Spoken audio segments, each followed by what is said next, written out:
Hello and welcome to The Enterprising Investor, the flagship investment podcast for CFA Institute. I'm Mike Wahlberg, and I'm thrilled to have my old friend Barbara Stewart back on the show. Barbara is a CFA charter holder with more than 30 years of experience as an FX trader, high net worth manager, and in more recent years as a researcher, writer, and keynote speaker about women and finance. Barbara publishes a major piece of research generally once per year called A Rich Thinking Study, which uncovers insights gained through a massive undertaking of interviews with people all over the world. In recent years, she's written about the sometimes surprising things people hold in their investment portfolios, how people invest in themselves, and how smart women made their money. This year, Barbara asked 54 men and women, "What's the smartest thing you ever did?" I look forward to hearing some of those great stories. Welcome back to the show, Barbara. Thank you so much. I'm honored to be here again, Mike. So I mentioned a few of those great studies that you did over the years. What prompted the topic this year, Barbara? The same thing that always prompts my topic, which is just a random thought comes into my brain, I'm being honest. I like to ask one open-ended research question a year because I'm always trying to get at the background stories and what really motivates people. And I hadn't really thought about what's so smart. What do we do that's smart? And it just popped into my head. So I thought, let's just run with it. I usually just trust my intuition on these kind of things. And it turned out to be a very fun year of interviews.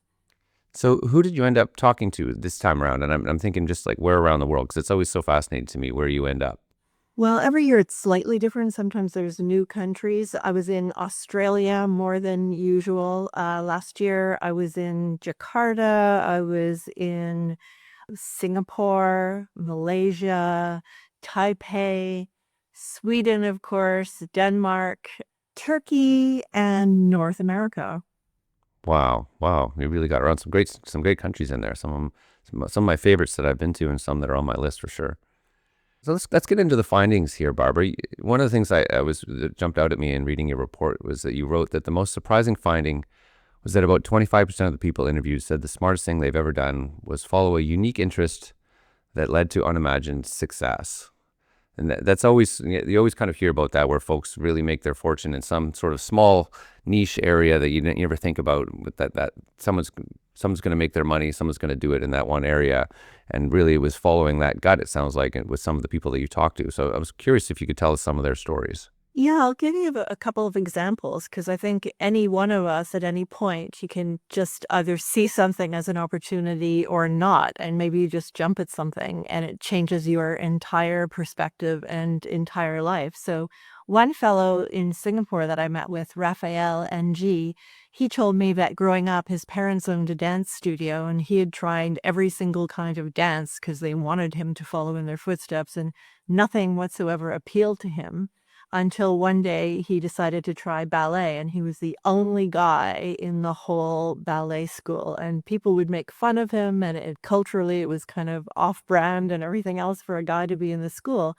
But it turned out to be the best thing he ever did, because not only did he become kind of famous in a way in his high school, but he got amazing job opportunities, scholarships out of it. He met incredible people. It really built out his network. He just got noticed because he was this ballet guy as well as doing well academically. He also met his future wife. So ballet certainly was the smartest thing he ever did, no question. And we had an interesting panel discussion at a CFA Society Singapore event in April around that, and he joined us. So it was great. Another woman who I met in Taipei, her name's Nikki Yang. She's a professional investment manager, actually. She told me that the smartest thing she ever did was learn Japanese. And it came about also randomly. She was sitting on a train and got into a conversation. She's from Taipei. She got in a conversation with a woman from Japan. They became fast friends, and she learned that the method of communication was radically different. She said that in Taipei, people are very direct with each other. And this woman in Japan was very sort of empathetic, emotional. She said, Japanese people can read the air, is how she put it. And she was so impressed by this woman, and it changed, again, her perspective, that she decided to learn the entire language. And she said it's been the smartest thing she ever did, because not only is she more empathetic and better in business, it actually helped her career enormously and her life. Wow, it's amazing how language can hide things culturally about about a people. Hey, I remember reading years ago about the differences between Italian and English. And this is a bit of an aside here, but just this idea in English, you'd say he broke the vase, and in Italian, they would say the vase was broken. And there's not that implicit blame immediately in that language, which I always thought was kind of beautiful and nice as well. One of the other stories in there that jumped out for me, Barbara, was it wasn't all about, it was about success all around, but it wasn't all sort of puppy dogs and rainbows. Ryan Holtman was one story that stuck out for me, which is just this idea of working on himself. He'd struggled with drugs and alcohol, and was a good starting point that was sort of the smartest thing that he ever did, which was to sort of get his own internal house in order, which was kind of a nice rounding out of the research, I thought. Yeah, he's in Australia, and he's quite something to talk to. Like, he was really at the end of the line in terms of wanting to end his life and all of that. And a young Hmm. guy, just too involved in drugs, unfortunately. And he went into a rehab center, and luckily it was a really effective one. And they taught him, to flip things upside down in terms of how he was looking at the world and life. And instead of thinking everything was a downward spiral, they helped him realize that if he started today with a new attitude, and it sounds very simplistic, but it actually was effective, and I'm sure there was a lot more to it.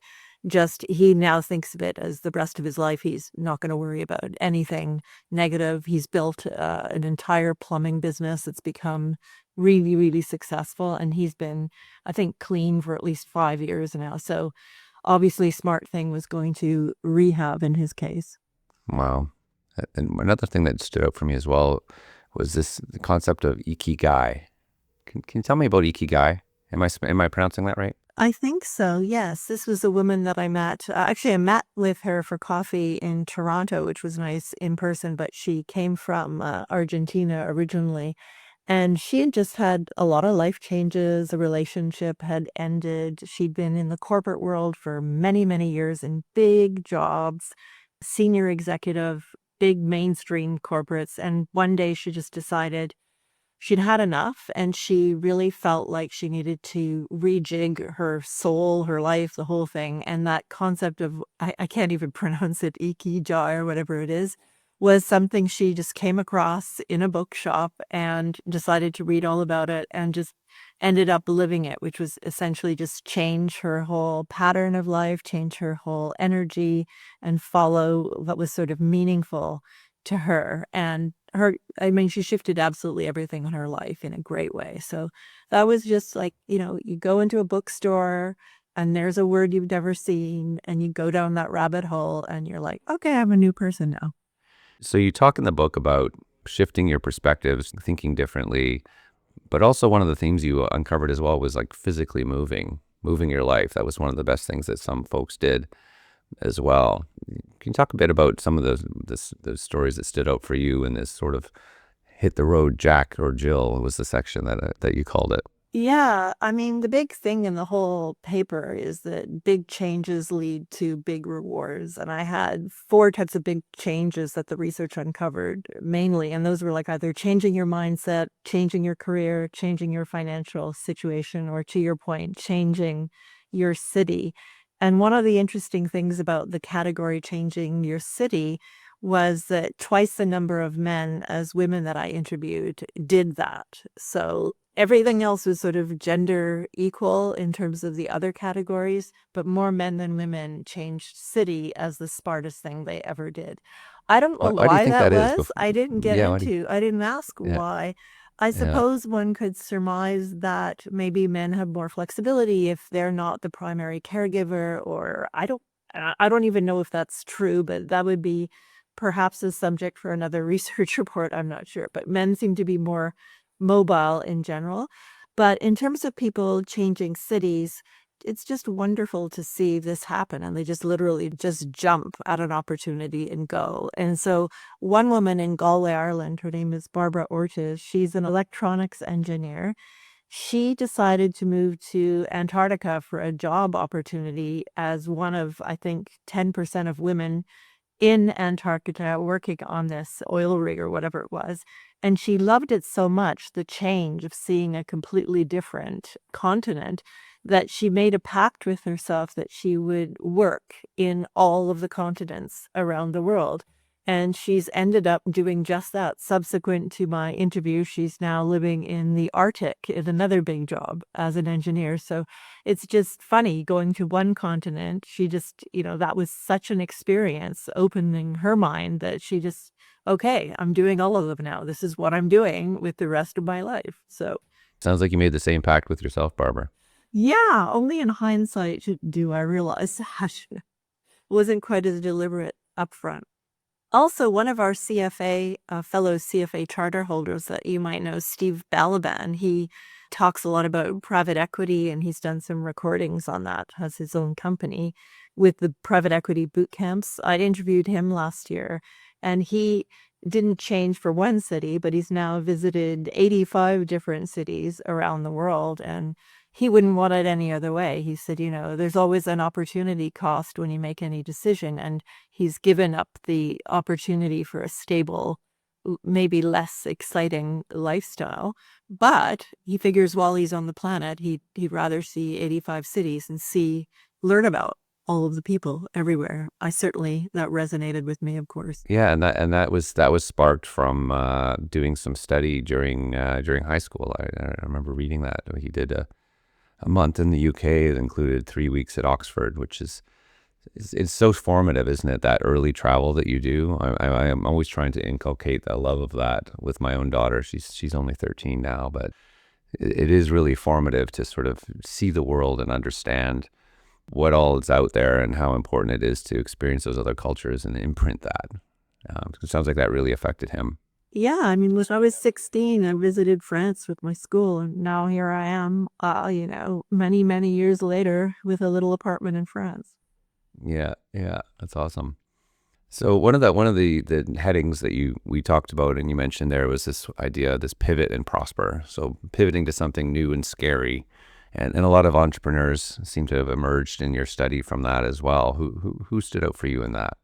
Oh, off the top of my head, I think one of the women that really had an effect on me, and it's not about big money or big success type of pivot, was this woman in Denmark named Jetta, who she decided to follow the Buddhist faith. And it was simply by going to a lecture with a sister's friend once. And she was just along for the ride and sitting in the audience and just spellbound. She decided, I don't know what I'm going to do with the rest of my life, but I know that I'm going to become a Buddhist. So she completely had the mindset shift that changed her entire life. And now she doesn't earn a ton of money or anything like that. And she's certainly not like a big time entrepreneur, but she's volunteering at a Buddhist place and she is educating all kinds of people. And she's like the happiest person I've ever met. Amazing. Yeah, you had a lot of entrepreneurs in there, and the thing that stood out for me was just this idea. A lot of the folks, as you know, I mean, we won't ask you today because you've been on a couple times and you've given your answer. But the question that I ask at the end of each interview is, what piece of advice would you give to your younger self? And what comes up fairly often is this idea of taking risks when you're younger, taking risks when you can afford them. And that seems to have been a theme that came through your work here, which is, I wish that I had, the smartest thing I ever did was quit my job and start a business. And my only regret around that was that I wish I had done it earlier when I could have been doing it longer, right? When I had the opportunity and I had less to lose, I guess, which I thought was quite cool. So many people, one woman in Hong Kong who had a brilliant career with Tiffany's, she wrote up the corporate letter, still very young. And then at one point she just thought, I've been here 12 years and I can see that I'm going to be ending up as an executive in this company. Everything's laid out in front of me, but I don't want that. And so she just, jumped ship. It took her almost a year to get on her feet. So it wasn't all smooth sailing from there, a hugely risky strategy, but then ended up deciding to form her own company. And she does coaching with executives and she's never looked back. She's been extremely successful for the last 15 years or so. Amazing. Yeah, that's Irene Sang, I think was who that was. Yeah, and then I'm always impressed when I read about this. I don't know what it is about doctors and lawyers, but Elizabeth Corbett there as well. A lawyer who became a doctor. It's like, Well, she's just had so much school. So she goes to law school, she's articling, she's in a firm earning money as a junior lawyer, and then she decides this isn't for me. This isn't my calling after all of that time studying.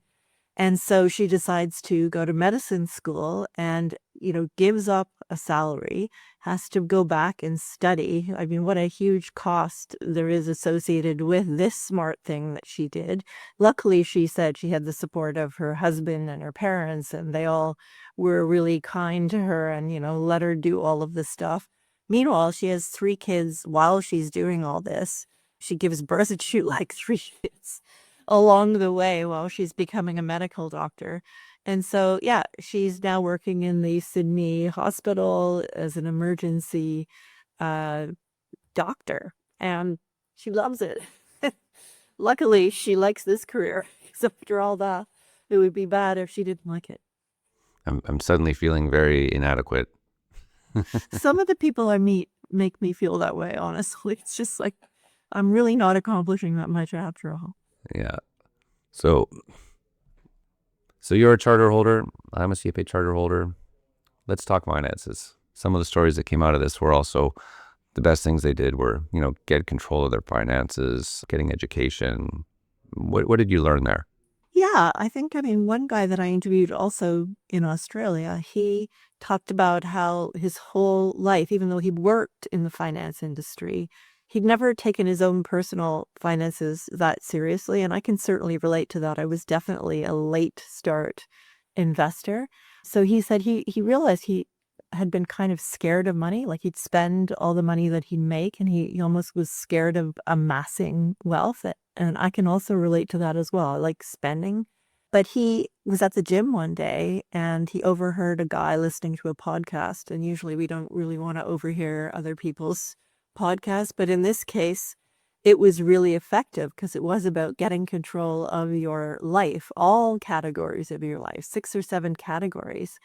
And finances weren't actually included, he said in the podcast, but the podcast got him thinking it should be a category. He realized that was his own weakness.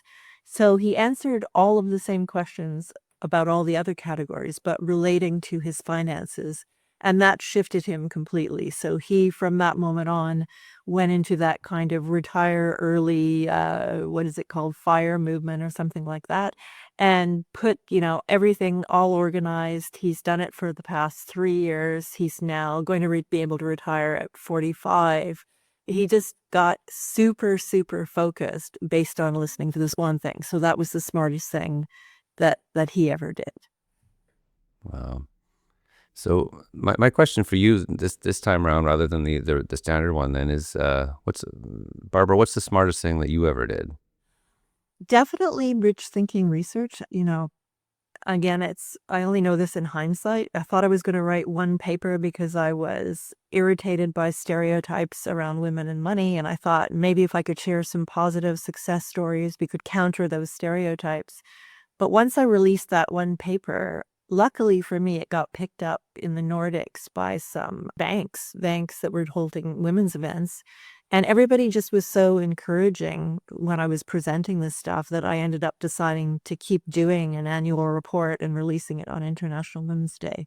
And CFA Institute also is incredibly supportive, sending me around the world. So I had no idea all of that would come about. It wasn't what I intended initially. I just wanted to put out some sort of stark piece of research that countered stereotypes. But now I've gone on, continued, and built this huge global network where I've interviewed more than probably 1,500 people around the world, probably 2,000 at this point. And it's just been so rewarding and shifted my whole career in this direction to commissioned research now as well. So no question in my mind that that's been the smartest thing I ever did. Well, that's fantastic. I've really enjoyed hearing the stories from these reports. I've been speaking today with Barbara Stewart, keynote speaker and author of the Rich Thinking Studies. For a condensed summary of this year's report, you can also find a blog post on the Enterprising Investor blog. So thanks again for coming back, Barbara. It's always so fun having you on. My pleasure. Thanks so much, Mike. I'm Mike Wahlberg, and this has been The Enterprising Investor.